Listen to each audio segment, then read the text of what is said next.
Calma, acho que eu melhorei o som demais. Então, gente, essa é a minha voz real, né? Desculpa a minha voz, é que eu tô meio gripada.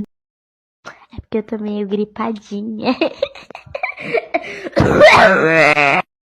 Então, voltando ao vídeo, se vocês quiserem que eu continue gravando os vídeos assim com a minha voz normal, comentem aí embaixo.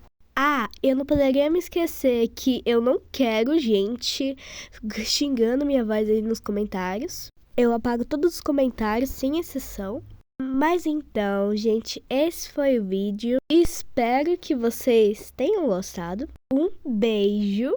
Comentem aí, deixem o seu like para melhorar da gripe. E bye!